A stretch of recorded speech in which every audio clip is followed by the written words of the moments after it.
नमस्कार साथियों, मैं आज अति महत्वपूर्ण सेशन के साथ आपके सामने पुनः उपस्थित हुआ हूं ताकि आने वाला एग्जाम में आपको अधिक से अधिक मदद मिल सके। जो भी बीपीएससी टीचर एग्जामिनेशन का तैयारी कर रहे हैं दोस्तों, सभी वीडियो आप देखने का प्रयास कीजिएगा। एक एक वीडियो आपके लिए तैयार किया जा रहा है। तो पहला क्वेश्चन है, कालाजार रोग से प्रभावित अंग कौन है? कालाजार रोग से प्रभावित अंग कौन है? तो कालाजार से जो प्रभावित अंग है वो स्प्लीन होता है। क्या होता है? स्प्लीन होता है, जिसको प्लीहा कहते हैं। जिसको क्या बोलते हैं? प्लीहा कहा जाता है, तिल्ली कहा जाता है। तो कालाजार रोग से प्रभावित कौन सा रोग है, कौन सा अंग है? तो स्प्लीन है, ऑप्शन सी हो जाएगा। क्लियर। नेक्स्ट क्वेश्चन है, कालाजार के संक्रमण का प्राथमिक तरीका कौन सा है? कालाजार के संक्रमण का प्राथमिक तरीका कौन सा है? अर्थात जो कालाजार जो फैलता है, किससे फैलता है? तो आप देखे होंगे, बालू मक्खी, बालू मक्खी से फैलता है, अर्थात सेंड फ्लाई से काटने से फैलता है। ऑप्शन सी हो जाएगा, सेंड फ्लाई, बालू मक्खी। क्लियर। तो क्या बोलते हैं? बालू मक्खी। क्लियर। नेक्स्ट क्वेश्चन है, हाल ही में किस आईआईटी ने, देखिए किस आईआईटी ने हो जाएगा, किस आईआईटी ने बच्चों के लिए जगह बचाने वाला बहुउद्देशीय फर्नीचर विकसित किया है? वह कौन सा आईआईटी है जो कि बच्चों के लिए क्या किया है? जगह बचाने के लिए, जगह बचाने के लिए बहुउद्देशीय फर्नीचर विकसित किया है। तो कौन सा वो आईआईटी है? तो गुवाहाटी आईआईटी जो है विकसित किया है। तो ऑप्शन सी हो जाएगा। नेक्स्ट क्वेश्चन है, शिवाजी महाराज का अंतिम अभियान किसके विरुद्ध था? शिवाजी महाराज का अंतिम अभियान जो था वो कर्नाटक के विरुद्ध था। किसके विरुद्ध था? ऑप्शन सी हो जाएगा, कर्नाटक के विरुद्ध था। क्लियर। 1627 में इनका जन्म हुआ था शिवाजी का, और 1680 ईस्वी में इनकी देहांत हो गया था। क्लियर। नेक्स्ट क्वेश्चन है, किसने दिल्ली में खगोलीय वेधशाला अर्थात जंतर मंतर बनाई थी? किसने दिल्ली में खगोलीय वेधशाला अर्थात जंतर मंतर बनवाई थी? वह कौन सा शासक था? तो जयसिंह द्वितीय ने बनवाया था। कौन बनवाया था? जयसिंह द्वितीय ने बनवाया था। ऑप्शन ए हो जाएगा। नेक्स्ट क्वेश्चन है, गांधी जी, गांधी जी के दांडी यात्रा में, जो दांडी यात्रा किया जा रहा था, आप सुने होंगे दांडी यात्रा। दांडी यात्रा जो है 12 मार्च को प्रारंभ होता है और ये 6 अप्रैल तक चलता है। 6 अप्रैल को जाकर के ये सविनय अवज्ञा आंदोलन के रूप में बदल जाता है। तो दांडी यात्रा से ही यह जो है प्रारंभ होता है। तो दांडी यात्रा कब प्रारंभ होता है? 12 मार्च को प्रारंभ होता है। वहां पर 6 अप्रैल के दिन जो है नमक बना करके, दांडी पहुंच करके नमक बनाता है और नमक बना करके नमक कानून को तोड़ता है। तो उसमें जो थे, कुल जो सदस्य थे 79 सदस्य थे, महात्मा गांधी को लेकर के, महात्मा गांधी सहित जो है 79 सदस्य थे, अर्थात 78 + 1, 78 अदर लोग थे और एक गांधी जी थे। तो टोटल जो थे 79 व्यक्ति थे, जिसमें से कहता है कि नेपाल से कितने व्यक्ति थे? तो नेपाल से मात्र एक व्यक्ति थे। ऑप्शन बी हो जाएगा। क्लियर। बिहार से भी एक व्यक्ति थे, यह भी ध्यान में रखिएगा, बिहार से भी एक व्यक्ति थे और नेपाल से भी एक व्यक्ति थे, ऐसा क्लियर रखिएगा। तो नमक आंदोलन का प्रारंभ हुआ था तो 6 अप्रैल 1930 ईस्वी को हुआ था। क्लियर। और दांडी यात्रा कब प्रारंभ हुआ था? तो दांडी यात्रा जो प्रारंभ हुआ था 12 मार्च के दिन प्रारंभ हुआ था 1930 ईस्वी में, और ये 6 अप्रैल के दिन यही जो है नमक आंदोलन में परिवर्तित हो जाता है। वहीं से इसका नाम सविनय अवज्ञा आंदोलन पड़ जाता है। क्लियर। नेक्स्ट क्वेश्चन है, भारत में मुद्रा और साख का नियंत्रण कौन करता है? देखिए सह लिख दिया, साख कर लीजिएगा, साख। भारत में मुद्रा और साख का नियंत्रण कौन करता है? तो आरबीआई करता है। मुद्रा और साख का नियंत्रण कौन करता है? RBI, reserve bank of India. Bharat का जो सेंट्रल बैंक है, केंद्रीय बैंक है, वो आरबीआई है, जो कि मुंबई में इसका ब्रांच है। क्लियर। नेक्स्ट क्वेश्चन है, राज्यसभा में विपक्ष का प्रथम नेता कौन था? राज्यसभा में विपक्ष का प्रथम नेता कौन था? तो कमलापति त्रिपाठी थे। कौन थे? कमलापति त्रिपाठी थे। ऑप्शन क्या हो जाएगा? कमलापति त्रिपाठी हो जाएगा, ऑप्शन बी हो जाएगा। नेक्स्ट क्वेश्चन है, संघीय मंत्री परिषद से पद त्याग करने वाला पहला मंत्री कौन था? संघीय कैबिनेट मंत्री जो थे, संघीय मंत्री से पहला जो मंत्री त्याग पत्र दिए थे वो श्यामा प्रसाद मुखर्जी थे। कौन थे? श्यामा प्रसाद मुखर्जी थे, ऑप्शन ए हो जाएगा। नेक्स्ट क्वेश्चन है, ईईजी क्या है? ईजीजी लिख दिया है, इसको ईईजी कर लीजिएगा। ईईजी एक होता है ईसीजी, ये दोनों में बहुत डिफरेंट है। ईई जो होता है ईईजी, ये मस्तिष्क के जांच के लिए होता है। ईईजी का जो संबंध है किससे संबंध है? तो मस्तिष्क से संबंधित है ये। और ईसीजी जो है ये किससे है? तो हृदय से संबंधित है। क्लियर। तो इस तरह से आप क्लियर रखिएगा। ईईजी किससे संबंधित है? मस्तिष्क से संबंधित है। और ईसीजी जो है वो किससे संबंधित है? तो हृदय से संबंधित है। क्लियर। नेक्स्ट क्वेश्चन है, संसद के प्रत्येक सदन की कार्यवाही में संसद का सदस्य ना होते हुए भी कौन भाग ले सकता है? तो कौन भाग ले सकता है? तो महान न्यायवादी भाग ले सकता है। ऑप्शन क्या हो जाएगा? ऑप्शन ए हो जाएगा। क्लियर। तो संसद के प्रत्येक सदन की कार्यवाही में संसद का सदस्य ना होते हुए भी कौन भाग ले सकता है? तो महान्यायवादी भाग ले सकता है, जिसको अटॉर्नी जनरल कहते हैं। क्लियर। नेक्स्ट क्वेश्चन है, बलदेव सहाय ने एडवोकेट जनरल के पद से कब इस्तीफा दे दिया था? बलदेव सहाय ने एडवोकेट जनरल के पद से इस्तीफा कब दे दिया था? तो 1942 ईस्वी में दे दिया था। कब दे दिया था? 1942 ईस्वी में दे दिया था। तो ऑप्शन क्या हो जाएगा? 1942 हो जाएगा। 1942 ईस्वी में ही भारत छोड़ो आंदोलन प्रारंभ हुआ था। बलदेव सहाय ने एडवोकेट जनरल के पद से इस्तीफा दिया था 1942 ईस्वी में। नेक्स्ट क्वेश्चन है, रहनुमाई क्या है? रहनुमाई माजदयान सभा के संस्थापक कौन है? माजदयान सभा के संस्थापक जो है, ये थोड़ा सही कर लीजिएगा यहाँ,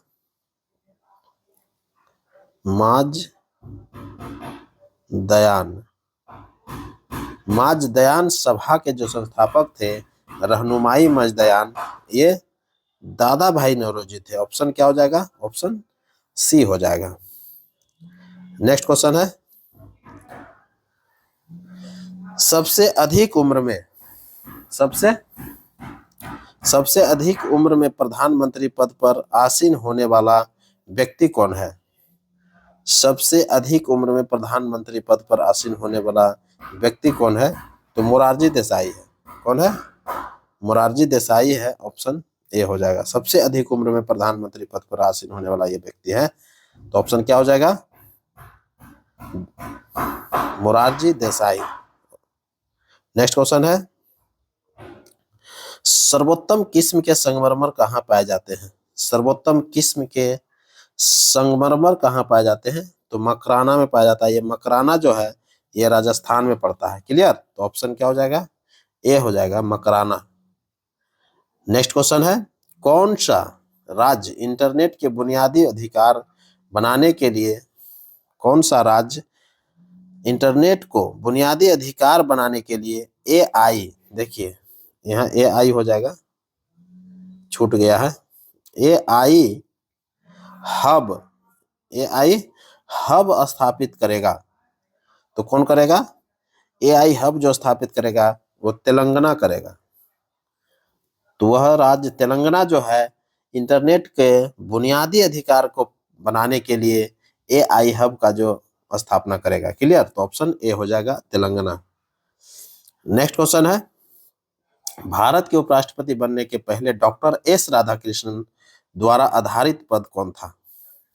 भारत के उपराष्ट्रपति बनने के पहले, भारत का जब उपराष्ट्रपति बना था एस राधाकृष्णन, तो उसके पहले जो है वह कौन सा पद पर था? तो उसके जो पहले जो थे वो सोवियत संघ के रूस राजदूत थे। कौन थे? सोवियत संघ के राजदूत थे। ऑप्शन सी हो जाएगा। क्लियर। नेक्स्ट क्वेश्चन है, महात्मा गांधी ने व्यक्तिगत सत्याग्रह कब चालू किया था? महात्मा गांधी ने व्यक्तिगत सत्याग्रह कब चालू किया था? तो ऑप्शन हो जाएगा 1940 ईस्वी में चालू किया था। तो महात्मा गांधी ने व्यक्तिगत सत्याग्रह कब चालू किया था? तो 1940 ईस्वी में किया था। पहला सत्याग्रही कौन था? विनोबा भावे थे। पहला सत्याग्रही कौन थे इसके? विनोबा भावे थे। जबकि दूसरा सत्याग्रही जो थे वो कौन थे? याद कीजिए, पंडित जवाहरलाल नेहरू थे। तीसरा जो सत्याग्रही थे वो ब्रह्मदत्त थे। कौन थे? ब्रह्मदत्त। तो ये तीन वो जो है नाम याद रखिएगा। कौन कौन? विनोबा भावे प्रथम सत्याग्रही, दूसरा सत्याग्रही जेएल नेहरू, जवाहरलाल नेहरू, और तीसरा सत्याग्रही जो थे वो ब्रह्मदत्त थे। क्लियर। नेक्स्ट क्वेश्चन है, संसद के दोनों सदनों के संयुक्त बैठक को भेजा गया विधेयक का पारित होना आवश्यक होता है। देखिए, संसद के दोनों सदनों का जब संयुक्त बैठक होता है तो उसमें जब कोई विधेयक को पारित होना आवश्यक होता है तो कैसे पारित होता है? तो उसमें जो है कुल सदस्य जो उपस्थित रहते हैं, उपस्थित सदस्यों के साधारण बहुमत से ही वो पास हो जाते हैं। उपस्थित सदस्यों के साधारण बहुमत से ये पास हो जाते हैं। तो ऑप्शन क्या हो जाएगा? उपस्थित सदस्यों के साधारण बहुमत से। ऑप्शन सी हो जाएगा। नेक्स्ट क्वेश्चन है, निम्न में से कौन सत्य है? निम्न में से कौन सत्य है? तो पहला है, डोलड्रम एक उष्णकटिबंधीय पवन पट्टी है। डोलड्रम एक उष्णकटिबंधीय पवन पट्टी है। तो ये ऑप्शन क्या है? ये सत्य है। क्लियर। डोलड्रम एक उष्णकटिबंधीय पवन पट्टी है। क्लियर हो गया होगा। नेक्स्ट क्वेश्चन है, नेक्स्ट ऑप्शन है, एयरबस ज्वालामुखी अंटार्कटिका महाद्वीप में है। यह बिल्कुल सत्य है। एयरबस ज्वालामुखी अंटार्कटिका महाद्वीप में है। क्लियर। तीसरा है, हल्दी घाटी के युद्ध में महाराणा प्रताप का सेनापति हकीम खान थे। यह भी सत्य है। हल्दी घाटी के युद्ध में महाराणा प्रताप का सेनापति हकीम खान थे। यह भी सत्य है। ये तीनों कथन जो है उपयुक्त में से ये सत्य है। तो ऑप्शन क्या हो जाएगा? ऑप्शन डी हो जाएगा। उपयुक्त में से एक से अधिक हो जाएगा। क्लियर। नेक्स्ट क्वेश्चन है, अशोक के शिलालेख में प्रयुक्त भाषा कौन थे? अशोक के शिलालेख में प्रयुक्त भाषा कौन था? तो प्राकृत भाषा यूज हुआ था। कौन सा यूज हुआ था? प्राकृत। प्राकृत भाषा जो है अशोक के शिलालेख में प्रयुक्त हुआ है। तो ऑप्शन सी हो जाएगा। नेक्स्ट क्वेश्चन है, कौन सूर्य और चंद्रमा के चारों ओर प्रभा मंडल, देखिए प्रभा मंडल हो जाएगा, प्रभा मंडल का निर्माण करती है। सूर्य और चंद्रमा के चारों ओर जो प्रभा मंडल आप देखते हैं वह कौन निर्माण करता है? तो पक्षाभ स्त्री करता है। कौन करता है? ऑप्शन बी हो जाएगा, पक्षाभ स्त्री। नेक्स्ट क्वेश्चन है, रेडियो धर्मिता नापी जाती है। रेडियो धर्मिता नापी जाती है किसके द्वारा? तो जीएम काउंटर के द्वारा। ऑप्शन क्या हो जाएगा? ऑप्शन बी हो जाएगा। नेक्स्ट क्वेश्चन है, ग्रेट डिवाइडिंग रेंज किस देश में है? ग्रेट डिवाइडिंग रेंज किस देश में है? तो ऑस्ट्रेलिया में है। ऑप्शन सी हो जाएगा। क्लियर। ग्रेट डिवाइडिंग रेंज किस देश में है? ऑस्ट्रेलिया में है। नेक्स्ट क्वेश्चन है, मराठा साम्राज्य का संस्थापक कौन था? मराठा साम्राज्य का संस्थापक जो थे वो शिवाजी थे। कौन थे? मराठा साम्राज्य का संस्थापक शिवाजी थे। शिवाजी का जन्म कब हुआ था? तो 1627 ईस्वी में 6 अप्रैल के दिन हुआ था। कब हुआ था? 1627 ईस्वी में 6 अप्रैल के दिन हुआ था। कहां पर हुआ था? तो शिवनेर दुर्ग में हुआ था। क्लियर। शिवनेर दुर्ग में हुआ था, महाराष्ट्र में हुआ था। मृत्यु कब हुआ था? 3 अप्रैल 1680 ईस्वी में हो गया था। तो मराठा साम्राज्य के संस्थापक जो थे शिवाजी थे, जिनका जन्म 6 अप्रैल 1627 ईस्वी में हुआ था और मृत्यु 3 अप्रैल 1680 ईस्वी को हो गया था। क्लियर। शिवाजी की माता का नाम जीजाबाई एवं पिता जो थे शाहजी भोसले थे और दादा जो थे कोंडदेव थे। कोंडदेव ही जो है गुरु भी थे। कोंडदेव गुरु भी थे। आध्यात्मिक गुरु अगर पूछा जाएगा शिवाजी का तो गुरु रामदास थे। मराठा साम्राज्य के संस्थापक शिवाजी का पत्नी का नाम क्या था?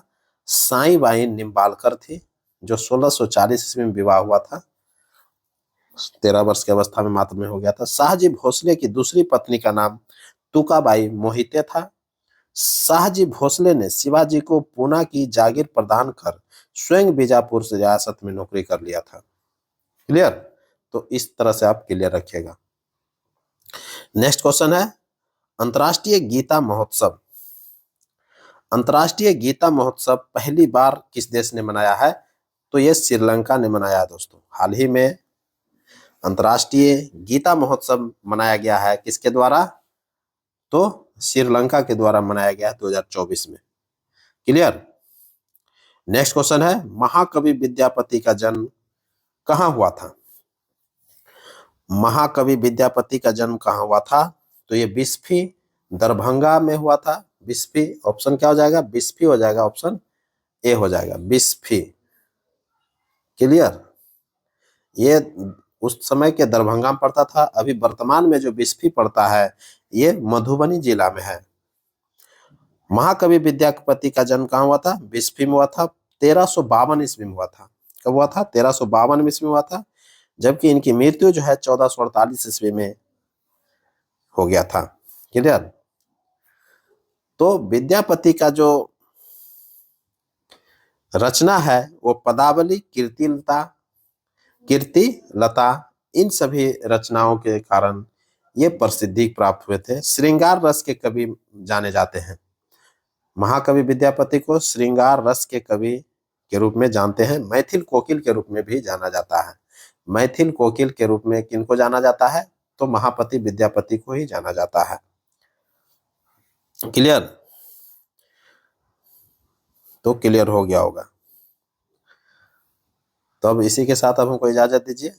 मैं पुनः एक नए वीडियो के साथ आपके सामने उपस्थित होऊंगा। तब तक के लिए इसी तरह पढ़ते रहिए और नेक्स्ट वीडियो का इंतजार कीजिए। नमस्कार, जय हिंद।